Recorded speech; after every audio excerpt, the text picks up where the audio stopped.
क्या आप बता सकते हैं ये क्या है? जी हाँ, ये हल्दी है, जिसे हम पूजा में भी इस्तेमाल करते हैं और खाने में भी। क्या इसी को ही लगाते हैं? जी नहीं, इसको नहीं लगाते हैं। लगाते हैं इस तरह से कच्चे वाली। साथ में हल्दी किस तरह लक्ष्मी को अपने साथ लाती है वो भी बताऊंगी।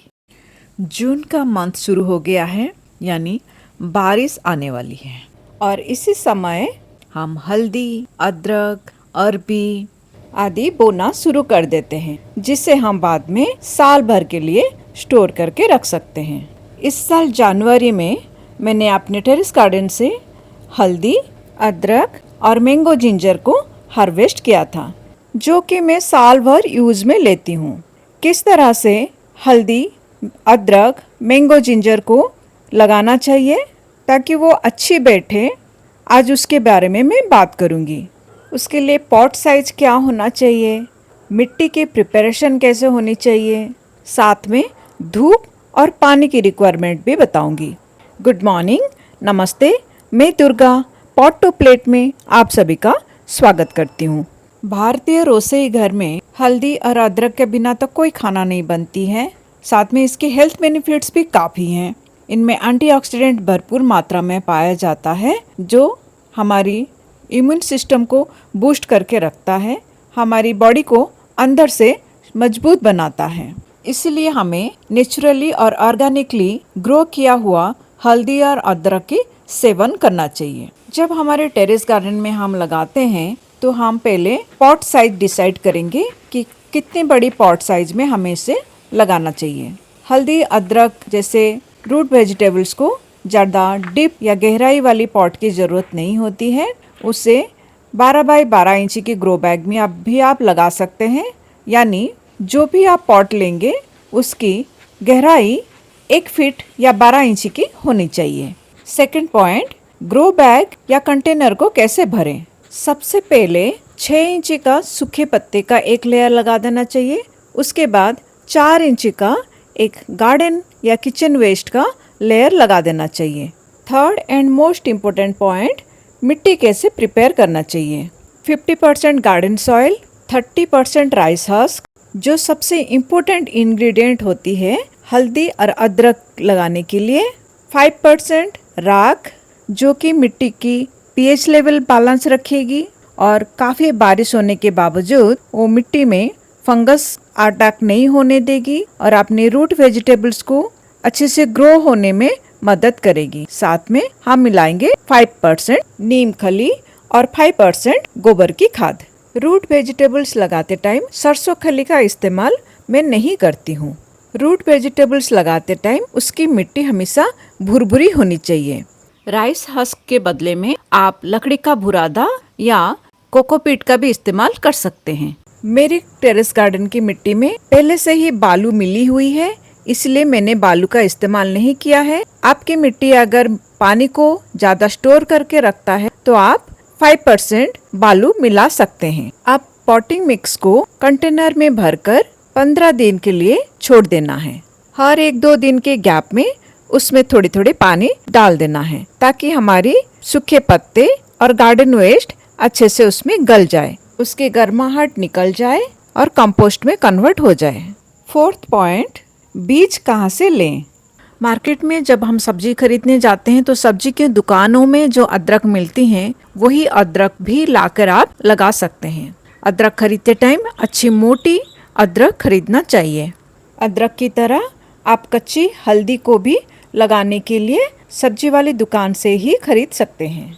मैं हर साल अदरक, हल्दी, मैंगो जिंजर अपने गार्डन में ही उगाती हूँ, इसलिए ये सारे जो अदरक हल्दी देख रहे हैं वो मेरे खुद के घर की है, तो मुझे खरीदना नहीं पड़ता है। फिफ्थ पॉइंट, अदरक हल्दी को कब लगाएं। जैसे जैसे गर्मी बढ़ती जाती है और एक आध बारिश हो जाती है, उसी टाइम अपने आप घर के अंदर ही रखे हुए सारे अदरक हल्दी में भी अंकुरन शुरू हो जाती है।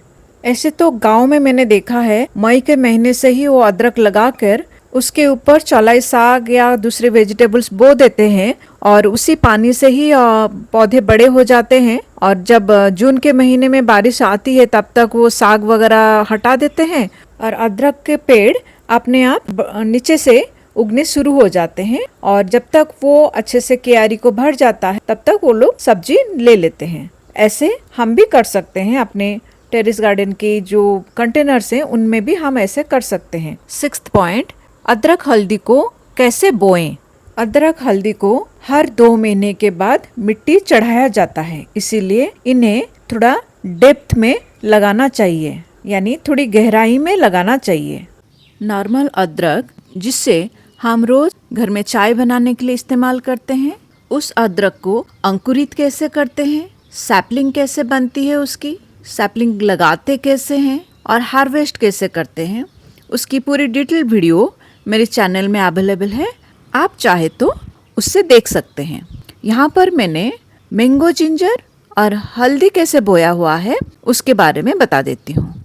हल्दी, अदरक, मैंगो जिंजर यानी जिसकी फ्लेवर आम के जैसे होती है और भी सब एक ही जैसे बोया जाता है, इन्हें सब थोड़ी सी गहराई में बोया जाता है। अभी मैंगो जिंजर और हल्दी में फ़र्क बता देती हूँ। दोनों के पत्ते देखने में एक ही जैसे होती हैं, लेकिन पत्तों की फ्लेवर अलग होती हैं। हल्दी की पत्तों को जब आप तोड़ के स्मेल करेंगे तो उसमें से हल्दी की ही खुशबू आएगी, लेकिन मैंगो जिंजर के पत्तों से अलग खुशबू आएगी। साथ में जब हल्दी के पेड़ बड़े हो जाते हैं तब उसके पत्ते भी बड़े होते हैं और पेड़ भी बड़े हो जाते हैं, लेकिन मैंगो जिंजर के पत्ते और पेड़ दोनों बहुत ज़्यादा बड़े नहीं होते हैं। साथ में ये हल्दी की जो पेड़ है जब मैच्योर होने लगती हैं तो उसमें फूल आने लगती हैं, लेकिन मैंगो जिंजर के पेड़ में फूल नहीं आएगी। हर हल्दी के पेड़ में भी फूल नहीं आती हैं। हल्दी के फूल को बहुत शुभ माना जाता है और इन्हें कुछ लोग तो तिजोरी में भी रखते हैं। हल्दी को लक्ष्मी की रूप माना जाता है और हल्दी के पेड़ में अगर फूल आती है तो बहुत शुभ माना जाता है और ये फूल गुड लक की साइन होती है। साथ में हल्दी के जो पेड़ हैं वो भी पॉजिटिव एनर्जी लाते हैं। मेरे पास पीली हल्दी के साथ साथ काली हल्दी का भी पेड़ है। ये जो फूल देख रहे हैं ये काली हल्दी की फूल हैं। पिछले साल मैंने इस गमले में काली हल्दी लगाया था और उसको मैंने हार्वेस्ट नहीं किया हुआ था। इस साल बारिश की पानी मिलते ही इनमें फूल आने शुरू हो गए हैं। पहले फूल आए, उसके बाद धीरे धीरे इनमें पत्ते आने भी शुरू हो गए हैं। पिछले साल के पुराने जो पेड़ है उसकी पत्तियां अब इसी में ही लगे हुए हैं, उसको मैंने बिल्कुल हटाया नहीं है। ये जो सूखे डंठल देख रहे हैं रूट्स, उसी में ही पिछले साल की हल्दी है और उसी से ही पत्ते आने शुरू हो गए हैं। इस साल भी मैं इसको हटाऊंगी नहीं, क्योंकि हल्दी गांव में भी लोग हल्दी को हर साल हार्वेस्ट नहीं करते हैं। वो ज़मीन के अंदर ही रहता है, जब ज़रूरत पड़ती है तभी निकाला जाता है। ज़मीन के अंदर रहने से कुछ खराब होता नहीं है। हल्दी के पत्तों को मैं फिश स्टीमिंग के लिए इस्तेमाल करती हूँ। हल्दी के पत्ते थोड़ी सी चौड़ी और बड़े होते हैं, तो उनके अंदर जब फिश को लपेट के स्टीम करती हूँ तो हल्दियों के खुशबू उसमें जाती हैं, तो बहुत अच्छा लगता है वो फ्लेवर। साथ में हल्दी में एंटीऑक्सीडेंट भी होती हैं, वो भी हमारी हेल्थ के लिए बहुत अच्छा होता है। मैंगो जिंजर के पत्तों को भी इडली या दूसरी स्टीमिंग पर्पस में इस्तेमाल करती हूँ। पिछले साल लगाई हुई हल्दी और आमा अदा की कुछ ग्रो बैग को मैंने हार्वेस्ट नहीं किया था, क्योंकि मुझे पता था ये मिट्टी के अंदर रहने से भी कुछ खराब नहीं होगा।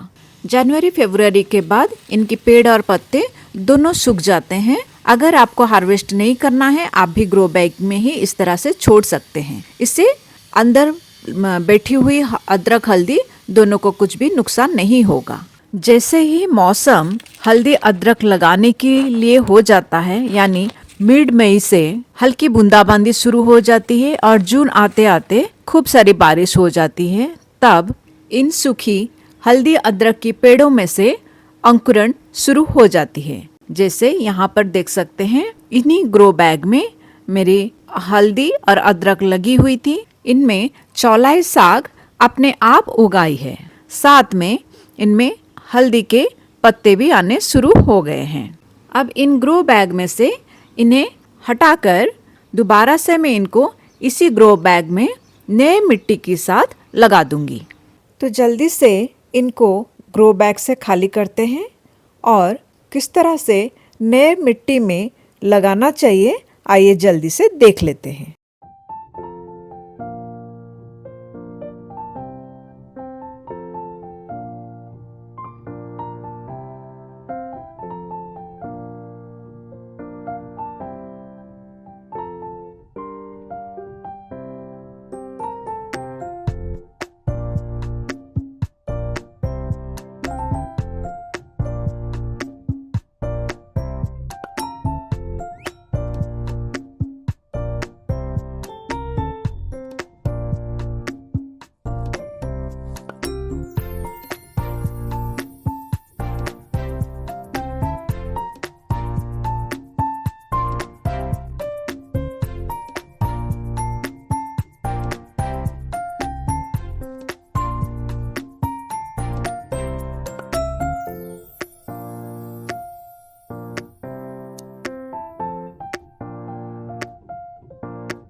ये जो हल्दी आप देख रहे हैं सिंगल एक हल्दी में से इतने सारे हल्दी उसमें से हो गए हैं। ये सेंटर में जो देख रहे हैं वो पिछले साल लगाया था और साइड में जो आए निकले हुए हैं वो लास्ट ईयर जो बोया हुआ था उसी में से आ गए हैं।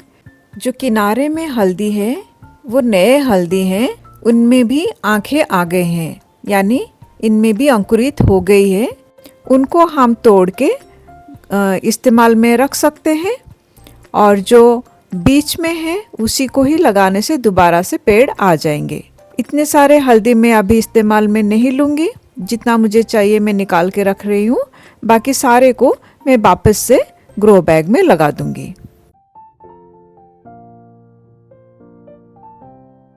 हल्दी और अदरक को कितनी पानी और धूप की ज़रूरत है वो भी बता देती हूँ। हल्दी अदरक के पेड़ों को बहुत ज़्यादा धूप की ज़रूरत नहीं है, वो छाया में बहुत अच्छे से होते हैं, लेकिन पानी की ज़रूरत होती है। और हम इन्हें ग्रो बैग या कंटेनर में लगाते हैं, इसलिए अगर बारिश नहीं होती है तो हमें खुद इन्हें पानी देना पड़ेगा।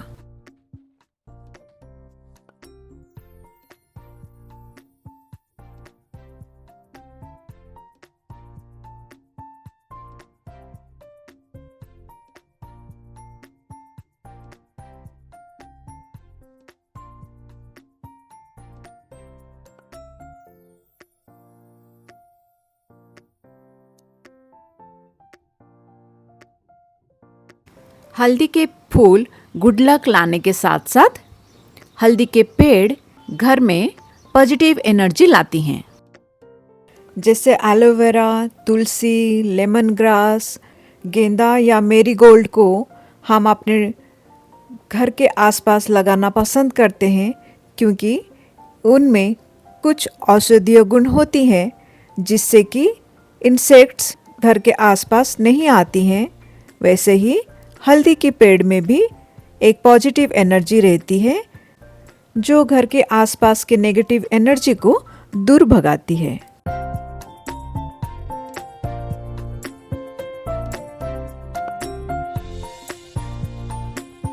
आई होप मेरी दी गई जानकारी आपकी हेल्प में आएंगी और आप खूब सारे हल्दी अदरक अपने टेरेस गार्डन में उगा पाएंगे। अगर मेरी वीडियो आपको हेल्पफुल लगती है तो please like, share and subscribe to my channel. उससे मुझे नए वीडियो बनाने के लिए मोटिवेशन मिलती है। Thank you for watching the video. Healthy खाइए, हेल्दी रहिए। God bless you all.